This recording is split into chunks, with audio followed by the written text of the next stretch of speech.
Look, thank you all for coming out in the rain. So my name's Anisha Hardy. I am a social impact entrepreneur, a narrative strategist, a scholar activist whose work and research operates at the intersection of culture, media, public opinion, and policy. I am someone who believes that who controls the narrative controls the power, right? And narrative and messaging is critical to building equitable power structures. And what I mean by that is whether it's closing the knowledge gap around issues, whether it's telling your story as an active agency, I see narrative in the center of that.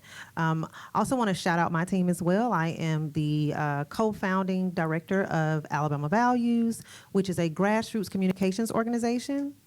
And we serve as the state of Alabama's communications hub. And so we work with about 60 plus nonprofits across the state who are trying to break down barriers to civic engagement and participation. And we provide them with narrative and messaging strategies and support. I'm also the co-founder of Blackyard LLC, which is a social impact agency that works with for-profits and nonprofits who are trying to maximize their impact in the Black community. So I am beyond, as you can see that excited about holding space with you all on this topic, which is owning the narrative, how nonprofits can streamline operations and tell stories that drive impact. So I just want to get a temperature check in the room. How many folks in here lead or run, nonprofits? Okay. How many of y'all considering it? Okay. Still, thank you for being in the room. But I do, whether you run a nonprofit or lead a nonprofit or work at one, what I've come to learn is that nonprofit work isn't just about grant deliverables or checking off a box or program numbers. It's about vision. It's about, voice. And most of all, it's about power. And who gets to hold it, who gets to define it, and how we show up in the story of change that we're trying to write. And so our panelists tonight, are folks who get that. They live at the intersection of operation and imagination. We were in the room just chatting, and I was like, I see y'all. Like, I'm so excited about this conversation. I consider them architects of narrative infrastructure. You all are translators of culture, and also, most importantly, protectors of community truth. And you're probably like, I don't see all that, but we're going to get into how you all are doing that. So in the spirit of owning the narrative, I'm not going to list off bios and titles. I'm going to invite each of you to introduce yourself and to share who you are, what do you do, and most importantly, your why. What is your story? And to all of you in the room, I invite you to lean in, to listen with your whole self, catch the moments that make you say, or to nod and pause, and gather questions as we go through this, and just hold on to it because we're going to create space for you all to ask a couple of questions. And so let's get into it. So Kayla, we're going to kick it off with you. You knew it was coming. We're going to kick it off with you. I 1,000% knew it was coming. We were joking about how the communicators don't like to communicate. So I will go first. My name is Kayla Gladney. I am a storyteller. I have a background in film production, so that's kind of how I approach everything.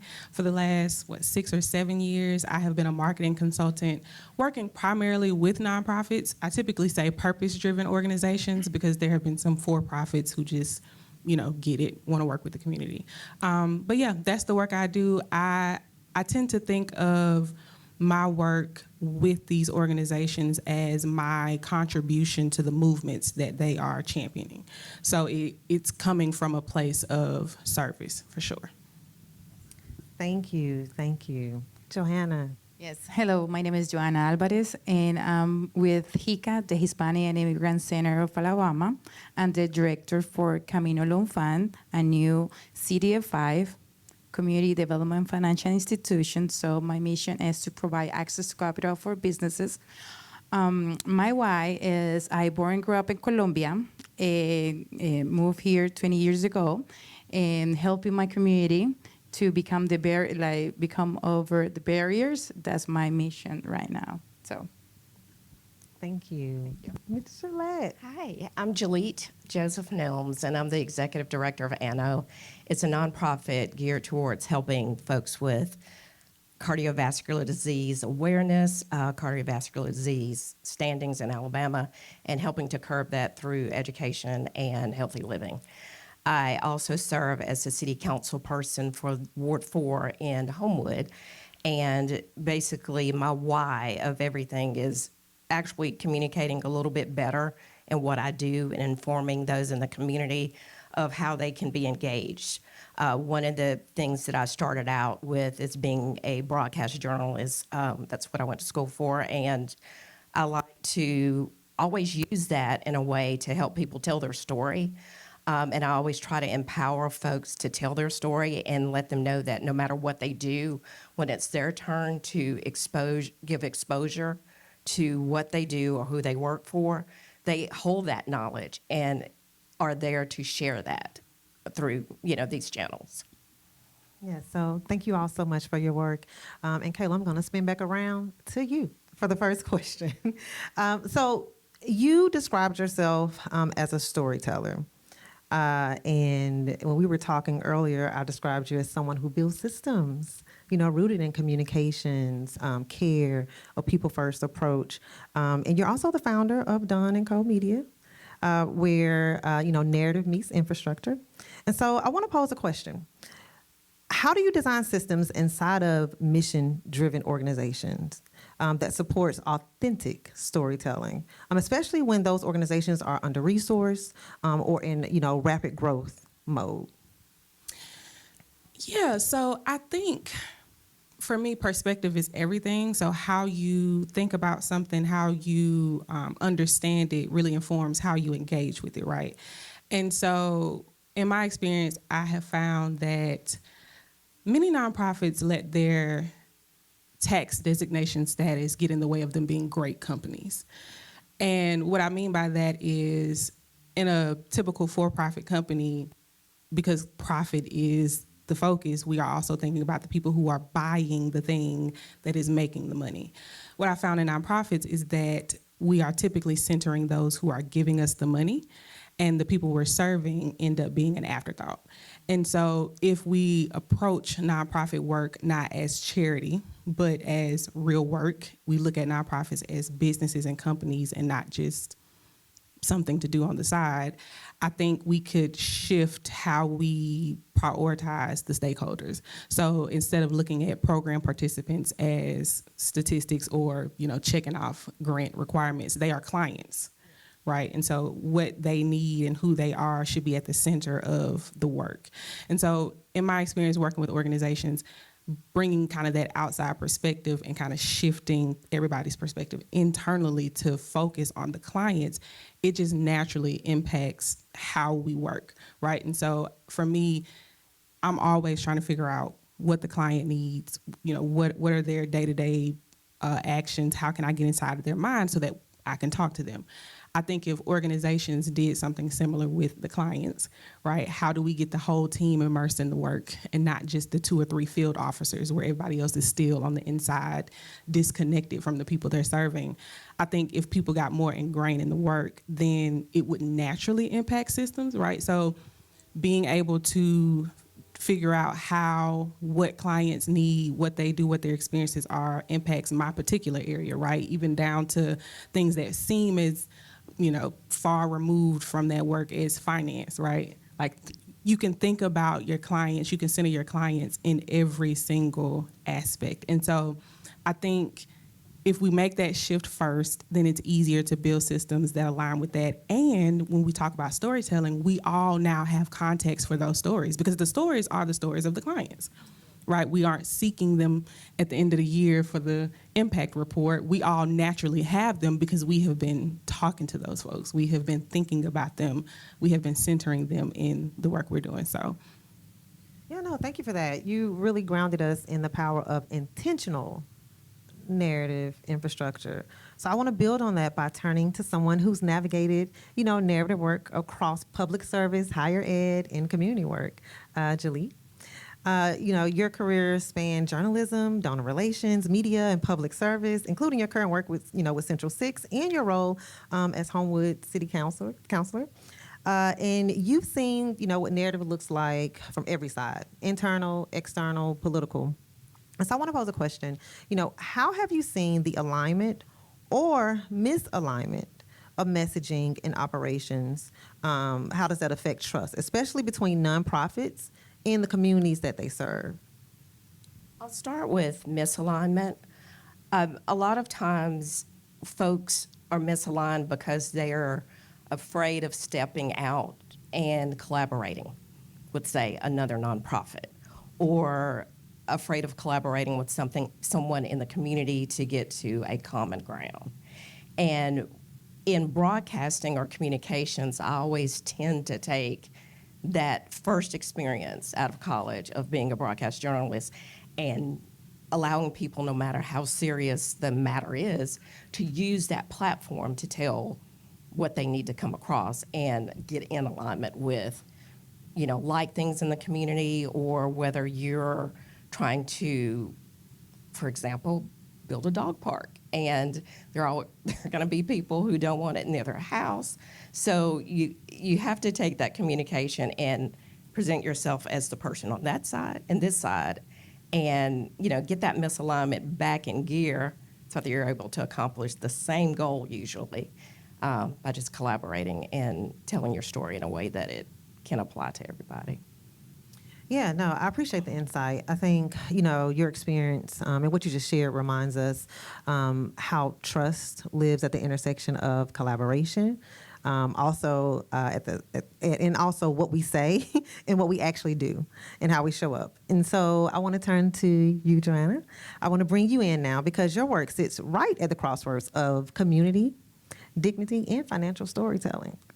As the director of the Camino Loan Fund at HICA, your work uplifts economic opportunity through direct investments in community members, especially immigrants and Spanish-speaking entrepreneurs. You work at the intersection, like I said, of finance and language, and I consider, economic empowerment a form of dignity, especially to groups who have been pushed in the margins. And so I want to pose a question, how do you integrate community voice and lived experience into the way HICA frames and shares impact, especially when talking to funders or partners who might not share the same cultural or economic context? Yes, I wanted to share that HICA's use focus on asset-based framework. We focus on people's strengths and not their deficiency. And that's one of the challenges that we have with the philanthropy, traditional philanthropy, is they're focused on deficiencies kind of model.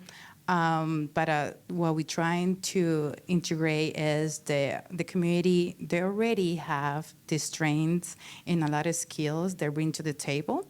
So we focus to bring that visibility of the community, what they can do, and we only need the resources and opportunities for them. So that's how we're trying to get into the conversations with funders, is bringing the good skills from the community. They already have a lot to teach or to learn because they moved from their country. So there's resilience right there. And also learning a new language, learning a new culture, and it's a lot. So yeah, I think, that's a powerful reminder of just that language isn't neutral. And how we tell stories can either build bridges or barriers. So I really do appreciate the work that you're doing. Pause. I want to talk to the audience for a second. Remember, I asked you all to lean in. So I'm getting ready to ask one last question to my folks up here. But I want you all to hopefully you've been just thinking about questions. If you don't have a question, maybe naming some gaps, some problems that, that we can collectively talk around in this space, okay? So, all of you in different ways are building or rebuilding systems, whether it's media, operations, finance, to reflect the values that your communities actually hold. So the question is, and I want everyone to take a stab at it, what does it look like to move from storytelling as a branding tool to storytelling as a tool for liberation, for fundraising, for advocacy, or movement building? And Kayla, you know what? I'm gonna start on this end. Julie, I was going to take it for you. look, I know. I was like, she's sweating. No, go ahead. So to go from storytelling for branding, first of all, branding explains everybody's reason for being within your company, within your nonprofit, and it's it's what gets you up in the morning to go into that office door and to serve that target audience. So when you're storytelling for branding, you're trying to come up with a way to expose what's inside of an organization and what gives them that reason for being, and to be able to show that on the outside so that when folks, go to your website, when they see your business card, when they pick up one of your flyers, it's not just words on a page, or it's not just something to look good. It's something to really show what's inside of those walls and why you go there every day. As it relates to branding, what was the second So one? moving from, can you all hear me? Moving from storytelling as a branding tool, but moving, like, how can we use storytelling as a tool for liberation, and fundraising and advocacy and movement building? For fundraising, I feel like you need to find the passion in that funder or that donor, to almost ask them to be a part of something, to give to something, to donate to something that was already in the back of their mind already. Being passionate about something. I'll give you an example. I went to the University of Montevallo, and for the first time, that was the first time I really dove into donor relations, is when they asked me to come back and serve on the National Alumni Board. And they asked me, how many people graduated from our colleges? They asked me, along with the other group of people, to lead up their donor relations and things like that. So being able to go up from that perspective, I've always held that with me when I'm going to ask for money or asking somebody to help me fundraise. I find what's passionate within them that they already want to give to the organization anyway. I find a way to tap into that and allow them to, just give naturally and give from their own passion. Thank you. Joanna? Yes, I can say the HICA used the storytelling in two different ways, and one for the branding, and there's more for the community to see the work they were doing. So most of the time we share is if I do a loan, we share the picture, the business, and the why, so they're connected to the story, and then they come to HICA, right? But for the opportunity of funding and sometimes advocacy, we tell more the story about how I say the berries, and we wanted to give not the berries, just the strengths. We wanted to also give the voice of our community. We wanted to be represented in different places where all decisions are made. And most of the time, the community that I serve is invisible. So we wanted to be in the table before and not after the decisions are made. So most of the time is creating that visibility to the funders and to the community and to advocacy, because we do a lot of more than also immigration. I know immigration is a topic for us, but we do more than that. We advocate for entrepreneurship, housing, access to capital, and this is for all communities, not just the Latino community. So this is the way that we use the storytelling. Thank you for that. So I want to kind of demystify storytelling for a second, because I think in this context, it can feel just as big as like marketing, and that can feel distant from people who aren't necessarily in that space. Storytelling is how we talk to each other, right? If you are like me and you're on your phone at 10 p.m. cackling at the internet, you are cackling at stories, right? And so when we talk about how we use it in every other aspect, literally any conversation for the most part is going to be storytelling. Why? Because that is how we communicate, but that is also how we get connected to whatever it is we're doing. And so I think for me, and from my experience working with organizations, kind of pulling back from even some of the jargon around storytelling and just say, why do you care about this? Or what was the most impactful story you heard last week? Or, what got you choked up 2 days ago? And start there. We naturally communicate that way. And again, I think sometimes we overcomplicate it, and so then we start layering things on top of it and it becomes ineffective. But and then the other piece I'd add is that, for me at least, the truth is like the main point of the story. For me personally, because I have the memory of a goldfish.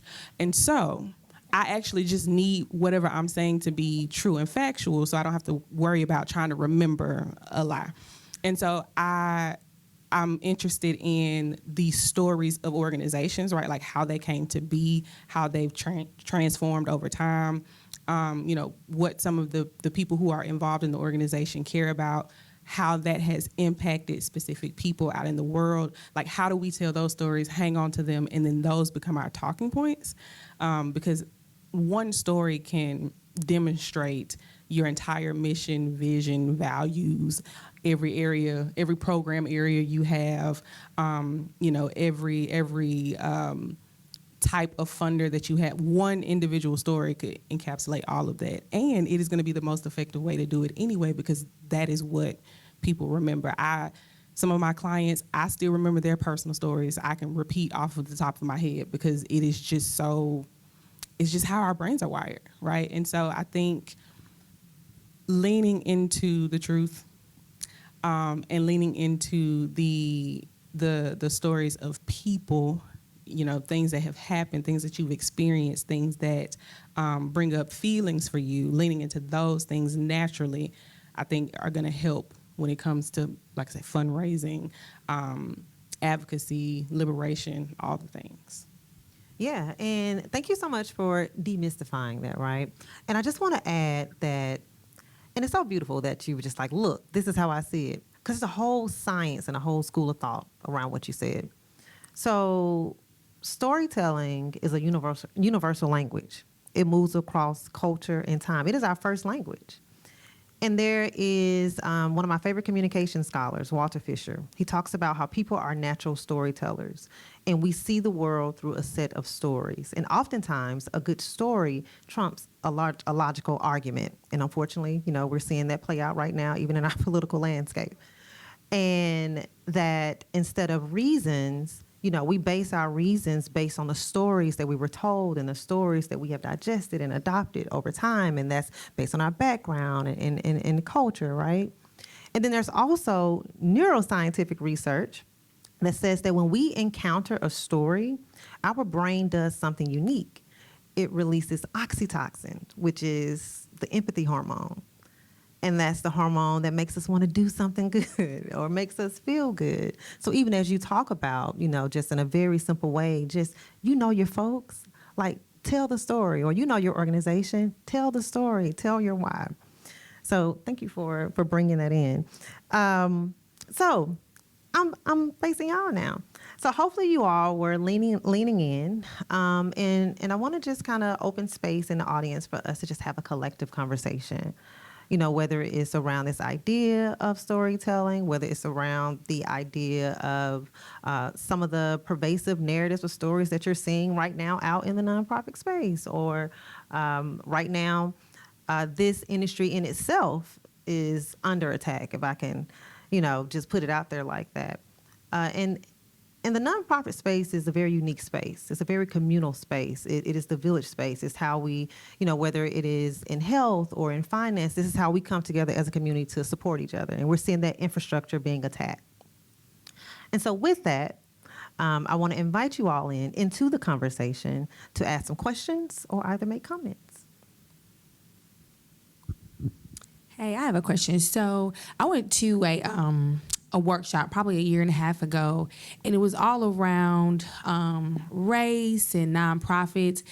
And the thing that came up is, especially in the nonprofit space and storytelling, is sometimes because of the structure, and we talked about this a couple days ago, the nonprofit industrial complex, we are forced to talk about our communities in a way that makes people feel good, but it further perpetuates a thing, right? So we're underserved, we're minority, we're underrepresented. Oh, woe is us, right? And they challenge us to be intentional and honest, right? Because the challenges do exist, but how do you storytelling in a way that's authentic and true, but it doesn't continue to perpetuate a narrative about the communities that we serve because it feels good to other people. And a lot of times in this space, you have to pander because we're not social enterprises, we're nonprofits, and we're beholden to whoever has the check, right? So how do we tell authentic, empowered stories about our communities without falling into that trap that is the nonprofit space? Because it seems like the only way you can get it if it's connected to a super sad story, right? But then without realizing it, we just continue to perpetuate certain things about our communities. I'll turn to the panel because, well, I want all of that. You know, I got so much I want to say. I am moderating, Anisha. You are moderating. Let's go to the Well, I was going to bring up one additional, I guess, complication to that, which is one of my soapboxes, you know. Oh, which you said is, you was going to get on one. I told you, I have plenty of soapboxes. However, when we talk about centering our clients, right, what I have found, which gets under my skin, is that oftentimes organizations go so far in the other direction as to not offend their clients that they no longer speak their language, right? So do y'all know what SNAP stands for, right? So I have been proximate to organizations who serve people who should be on SNAP, right? And so they, have adopted all of this elevated academic language about, deserts and apartheids and insecure and all of these things to describe the clients. And they were putting that language in the client-facing documentation, and we're wondering why people who needed food stamps weren't on food stamps. And we were like, because you're not calling them food stamps. Like, sometimes in the attempt to be politically correct, we do a 360 and you back at being offensive. And so I think when you called us translators, that is what I see my role as. You may need to doctor the story a particular way to talk to the funders, but that same story doesn't have to be on Instagram. That doesn't have to be client facing, right? You need to prioritize the language that the people you are serving are going to understand. Why? Because you have a resource they need. So if they don't know you have it, why do you exist, right? The real work is how do we then translate that to the people who need to hear it in whatever language they need to hear it, whatever perspective they need to hear it, however we need to talk to how we, are aligned with whatever their priorities are. But don't, try to elevate or get to the point of being so safe in your language that you no longer are resonating with the people who matter most. And that is what most of my job is. I am untranslating all of the words that no longer carry meaning, and people are wondering, well, why we can't get people in the program? Why? And I'm like, because, baby, nobody knows what that means. I don't even know. Do you know what that means? It's like, it's food stamps. We know it's a card now. But like, that's what, and so I think, and I'll say too, I typically work with organizations that serve Black communities. So I bring that perspective, and I'm, a little disruptive, and I'll say, baby, don't nobody know what that is.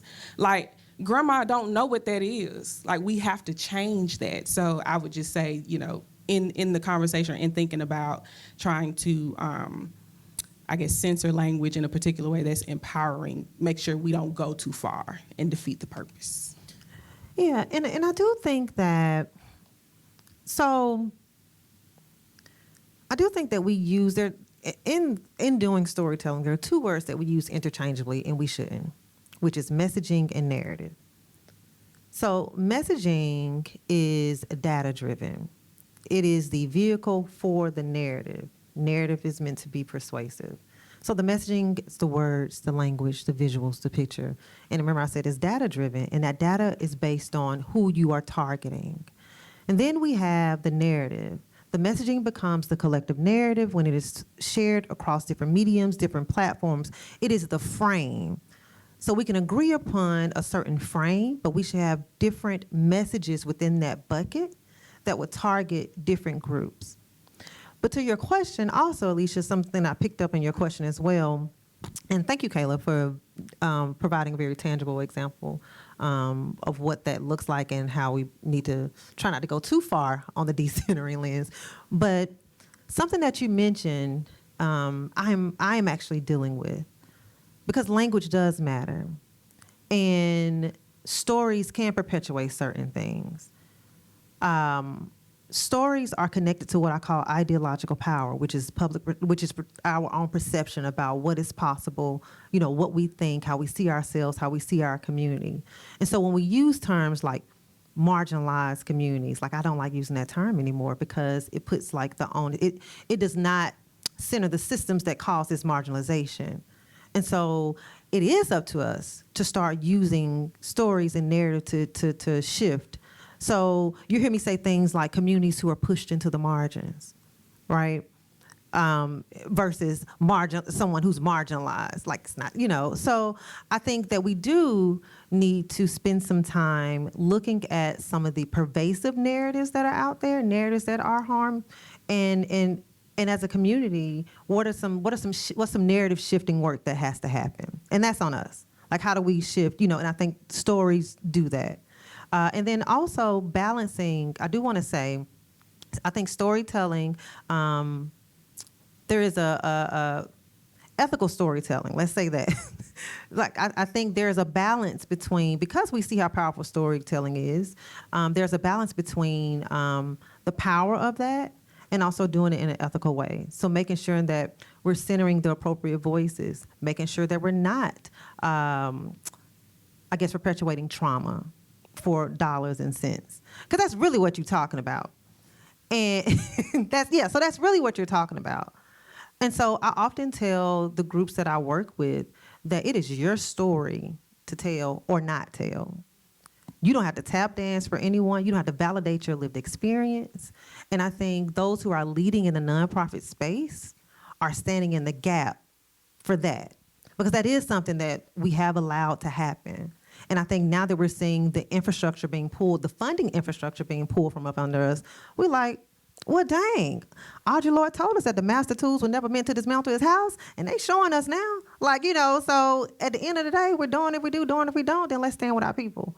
And let's do this in a way that that is not dehumanizing. Let's do this in a way that centers their humanity and well-being. So I think, language is powerful, and there is some narrative shifting work that needs to happen in our space. Say that, like, you don't really have too much experience, you don't want to tell anybody else's story, you want to tell yours. But eventually you'll need funding and things like that. What's some advice on just adhering to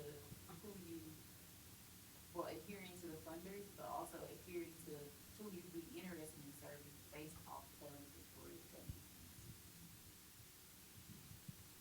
Ask that question one more time for me. You want to share your story, but say you're not doing community work yet. You're not online. You're not showing people exactly what you're doing and what you're doing for it. Kind of. No, I got you. Yeah. So you got imagination and a vision right now. And you like, how do you share that? Yeah, no, I'm all for the radical imagination and bringing it to be. Yeah, how do you get, yeah. So looks like Jalit, you wanted to? Go ahead. Yes, I was going to say we all have to start somewhere, and I would, your reason for being, why you want to do this, and engage yourself with things that will eventually get you that exposure and that experience. Whether it's volunteering, you don't have to do it the same way that somebody is doing it right now where you want to be. In other words, you see where you want to be, but you don't have the experience that that person has over here. Don't worry about that part. You engage yourself in what you're interested in doing. Eventually, that's just going to come natural that you end up with that experience because you've engaged yourself in community efforts or volunteerism or, some work towards that experience that's going to allow you to tell that story naturally when you get there. You can still do it as powerful because you're going to be in a place where you really want to be there and you really want to do what that said thing is. And just because you're not over here with a person who has 25 years of experience doesn't mean that you're not serious about it. wanted to add something because at the beginning of every business, nonprofit, or whatever, when you're gonna talk about it, is the why. Why you wanna open the business? Why you wanted to create the nonprofit? Is the why? Is your story? How do y'all, come up with your why? Oh, yeah. So there are some frameworks out there. Marshall Gantz, the story of, us and now, Simon Sinek. yeah, there. So I don't know if there's like an email that's going to go out after this where we can send some resources. I got books and reading lists for days, honey. But no, there are some frameworks out there. So, and thank you for like following up. Like, all right, y'all, I hear y'all, but how do I do this? Y'all sound good, but okay, but just tell me like what I need to walk out the door and do, like right now. Thank you. I love it. Okay, So, I'm loud. come on through. I'm loud. So I got a question, maybe a little bit controversial. What do you guys think about? There's a narrative about us creating nonprofits, but not necessarily mastering for-profits as a people. Like we do a lot of asking, and a lot of nonprofit models, people will argue that they're not sustainable because maybe it's not business minded. Maybe it's not around a sustainable budget. What do you guys think? What would you say to that about, especially when it comes to Black people, minorities? Are we creating more entities that are nonprofit because we can't have a sustainable for-profit space? Oh, so I'm still moderating. Y'all mind if I go? One of y'all want to go first? Y'all want to go first because I got to translate the cuss words, so I need some time. Okay, well I'll give you time. I'll give you time. No, so thank you for asking the question. So let me say something. This whole idea, this for-profit model, is rooted in capitalism, like capitalistic ideology. And there are a lot of things, like when we think about America, if I could just be really just transparent with you all, like if we think about America, interwoven into all of the social institutions, whether it is, finance, whether it is health, whether it's education, there's a common thread. Can anyone guess what that is? Okay, say it with your chest. Okay, so it's white supremacy ideology and patriarchy.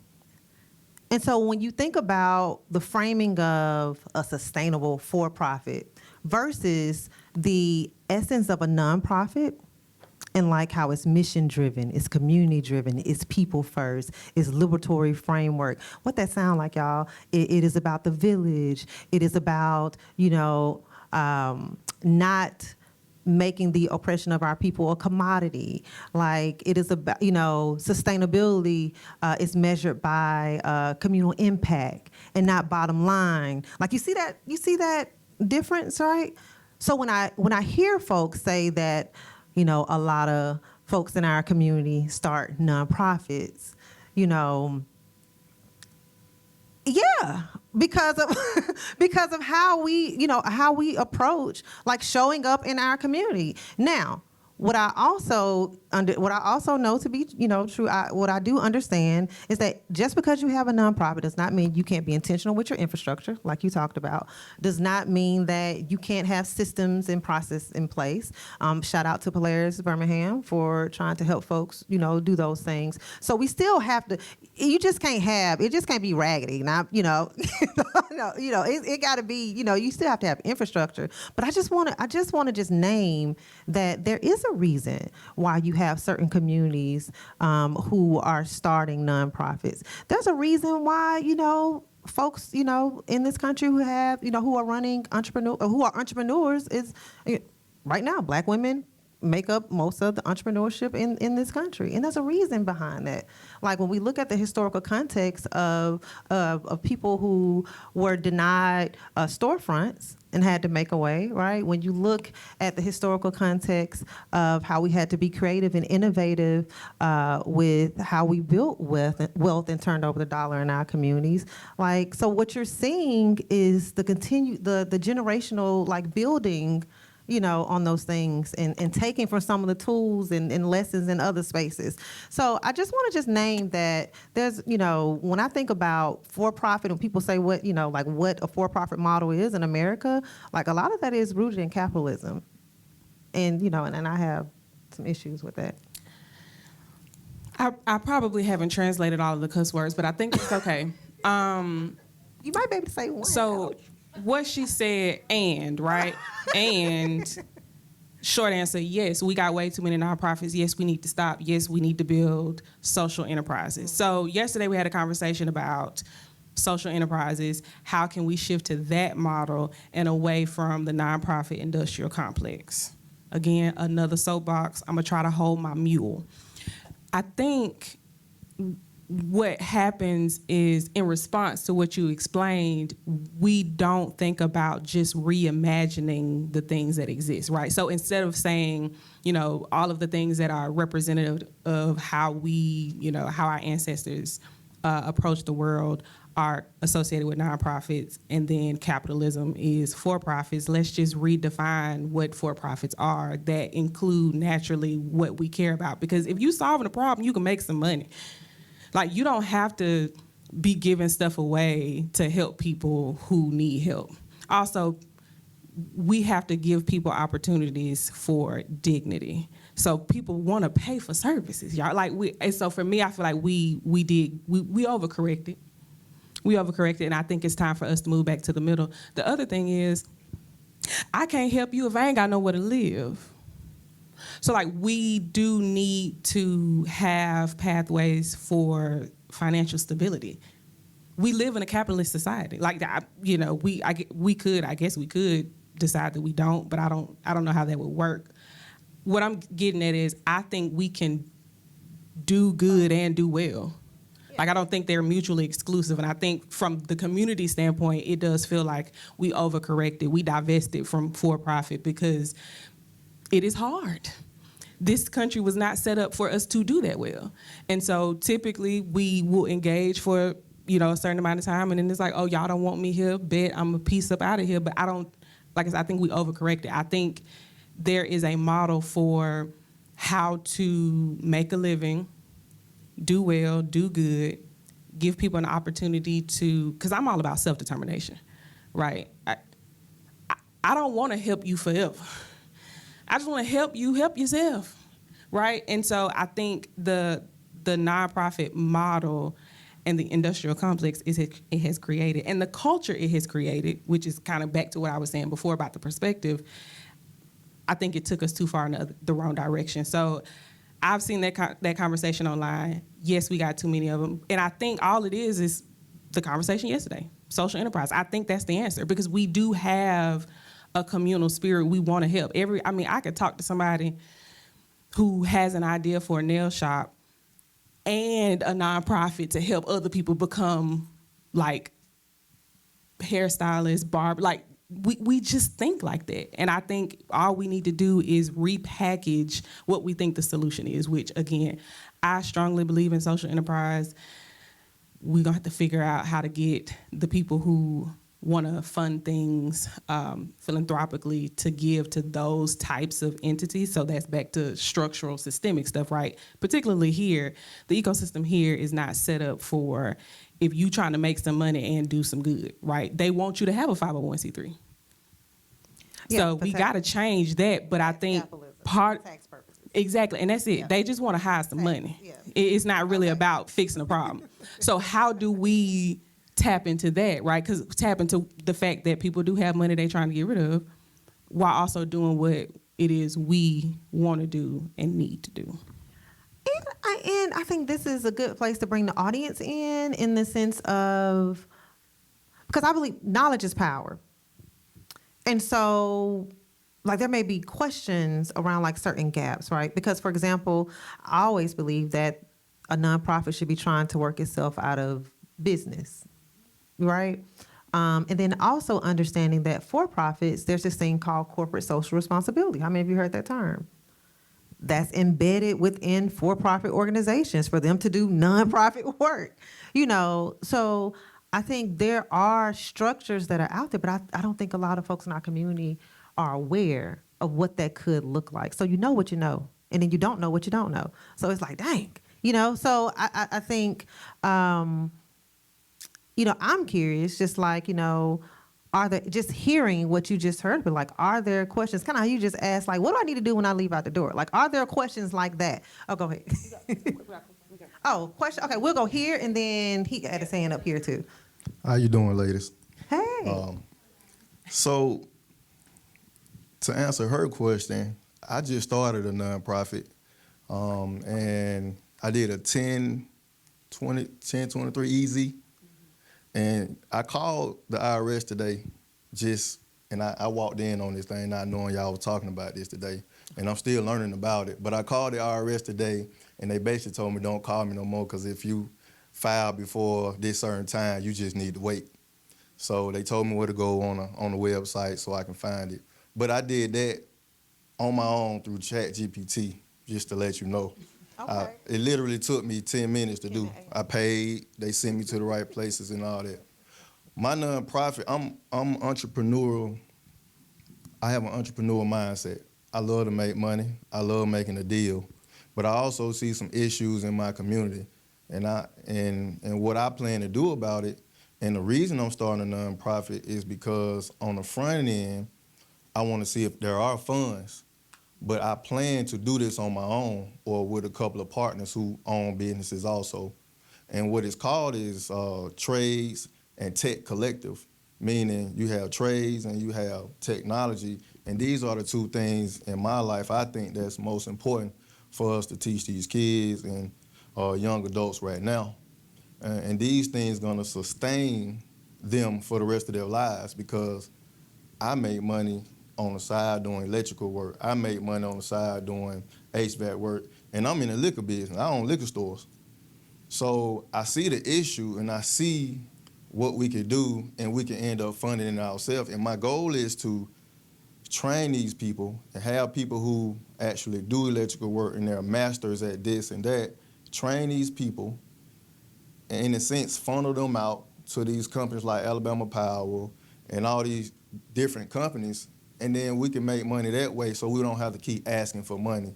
But my question is there really money now? Because when it's maybe in a couple of months, I might be approved. Is there really money for this type of thing now? You getting your curse words to go? Okay. Okay. Yeah. So y'all got questions? I mean, y'all got answers? Because they're... Answered 10 times. Right? Look, I know, right? No, go ahead. No, I think he asking, is there money for that? Don't right? do it. Reconsider. Read some literature on the subject. Don't. No, but I do want to say there is. Oh, time. No, not time. I had a question too, girl. I'm in the conversation. I'm all in it. But go I did ahead. want to tell them there. So there is funding. Yeah, I want to make some clear. There's a reason why the government right now is attacking 501c3s, because whether we like it or not, it has been data has shown that so many nonprofits, community nonprofits, have been not only have been people have been standing them up, but they have been making an impact in communities that they have historically pushed to the margins. If you look at just about everything that this administration is scaling back, it is targeting progress that has been made for communities, Black, Indigenous, people of color communities. And so, there is funding out there for what you're doing, but I don't know what. Now, I'm going to be very transparent. I don't know what the funding landscape looks like. That's why, I'm rocking with Kayla also that we got to also reimagine these systems and these tools. Like I've been having conversations with private, private asset, private funders, private asset managers, about what does it look like to fund our nonprofit infrastructure outside of the traditional philanthropic circle, which, by the way, is a predominantly white space. Data came out that, a little bit over 3% of grants from the philanthropic space went to Black, Indigenous people, color organizations. Y'all, that's not even, that's like me having $1 and giving you half a penny.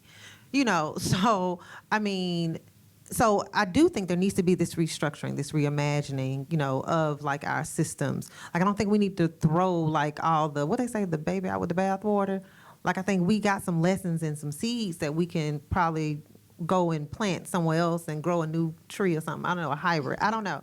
But there is funding for it. But in all transparency, I don't know if that funding, is going to be there in the way that it is now, as accessible as it is now.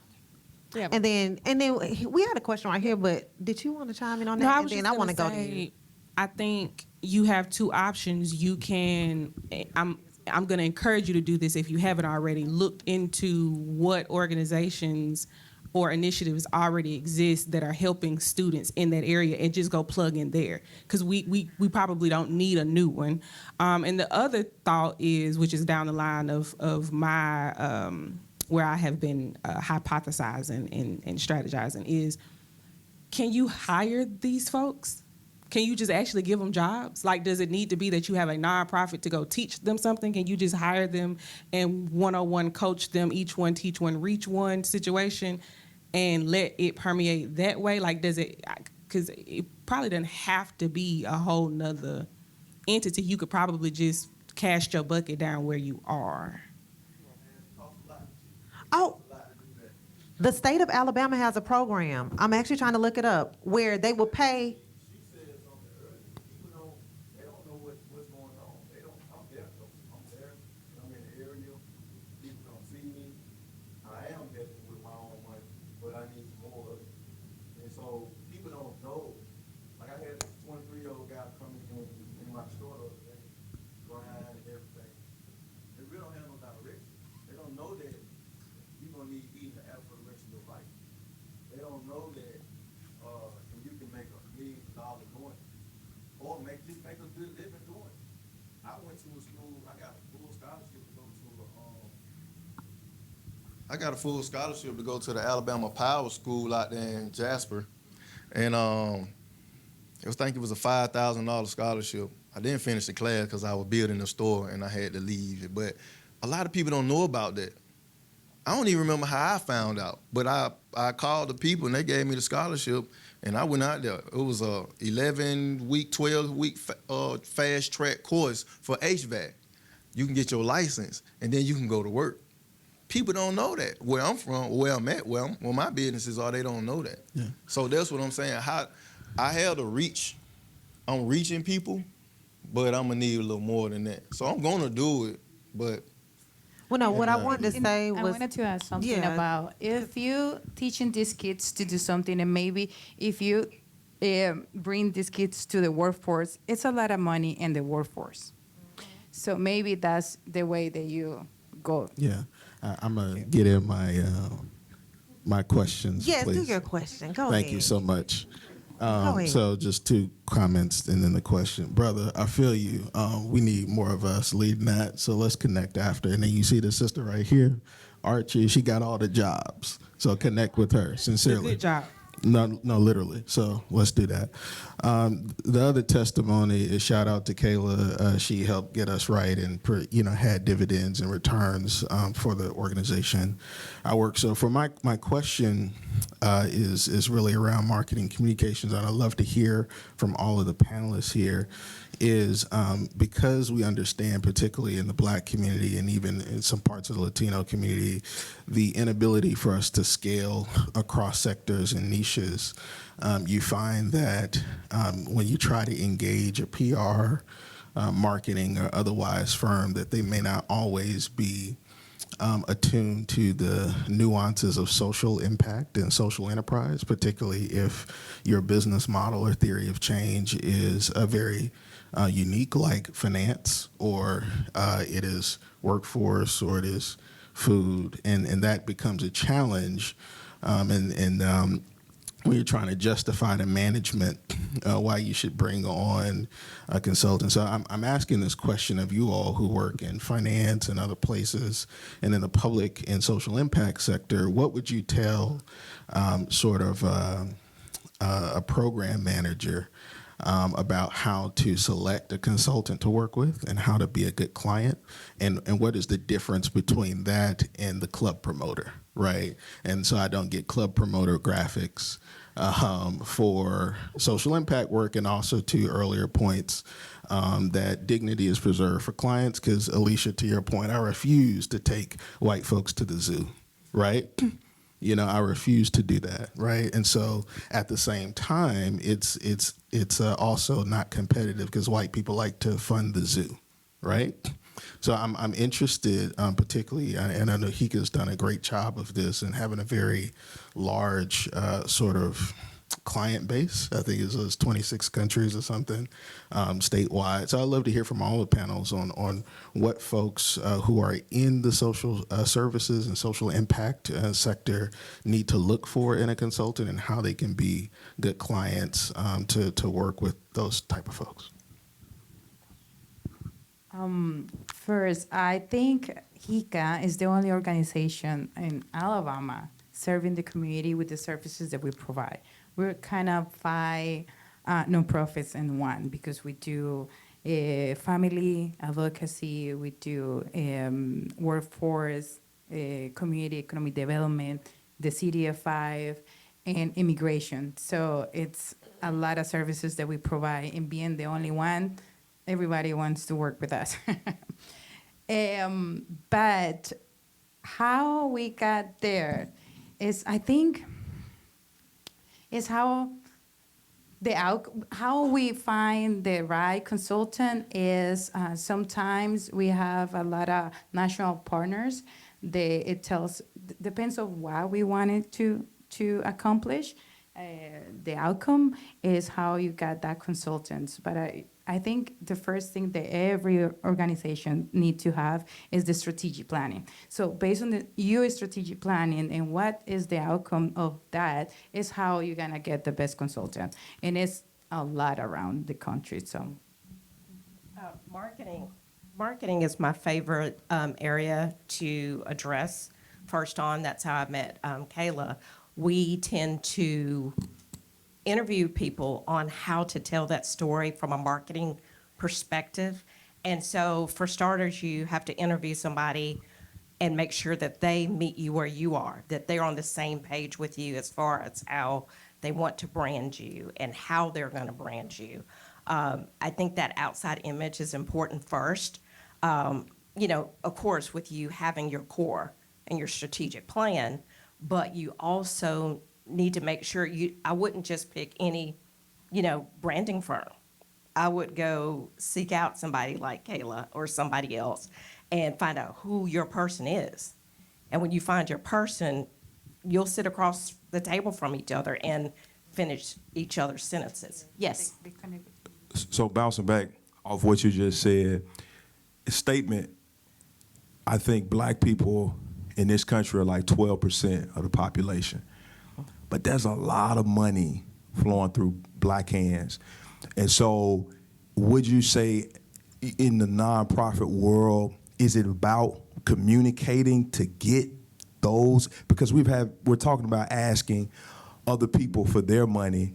Is there a need for better messages or communicating between ourselves to try to pull inspiration? It's a lot of money, and it's just 12%, Can we take care of 12%? What do you guys think in the nonprofit world? Is that possible? I think it's possible. Again, it's how you package it. It's how you present it to those folks that are out there to look at it. And, not only do you research how you want to tell your story and who you want to help tell the story, you also have to research the folks who you're asking that money for and figure out where they're sending their money and why they're sending it there. And then you tap into that, meet them where they are, and tell your story in a way that brings, yes, exactly. bring those dollars into you. So yes. Do we have time for one more question? Not really. Just, Okay. Just one more. Maybe one more question. You see how I put her on the spot and made her be the one to bear the bad news? Not me. Go ahead. Okay, one more. It's like just piggyback. Oh, thank you. It's like just piggybacking off what the gentleman in the back was saying, just about like providing those jobs or careers, and I instantly thought of the HICA's Latino Opportunity Summit because I attended that a few months ago. I think it was almost last summer now, but. Yeah, last year. But then I thought about how I just saw like a promotional flyer for a Black Male Summit coming up. So maybe like I just thought about how like y'all partner with Prosper. I interned for Prosper, and the summit was put on, but you have other people pay for it. And so maybe just like speaking a little bit about that process, putting on a summit and providing non-traditional career paths for the youth and stuff like that. Okay. Go ahead. Sorry, No, go ahead. we're gonna have our next summit. It's gonna be in Mobile, July the 25th. But I'm not. I don't know how we came up with the summit. To be honest, it wasn't me. So I owe you the answer for that. Okay. Well, can we give our panelists a round of applause? No, like I could sit up here and talk to y'all all day, and I think that's what I was doing until I got the signal to stop. So thank you all so much for sharing your insight. Thank you, audience, for like reaching a moment and leaning in. You all had some great questions. And so I just want to close by saying, if we cannot afford to silo and not focus on narrative and storytelling as an afterthought. Or just a marketing tool. That it is about, it shapes how our communities are seen and heard, how our work is valued, and how we, source power and believe that what is possible. And so I want to close with a quote. Here it is from Audre Lorde, and it's from The Black Unicorn. And she says, "When we speak, we are afraid our words will not be heard or welcome. But when we are silent, we are still afraid. So it's better to speak." So I encourage you all to continue telling your stories, telling the stories of your community, and also just leaning in. And I hope you took some gems from the panel today. And I'm sure we'll have time to mingle afterwards if y'all still have questions.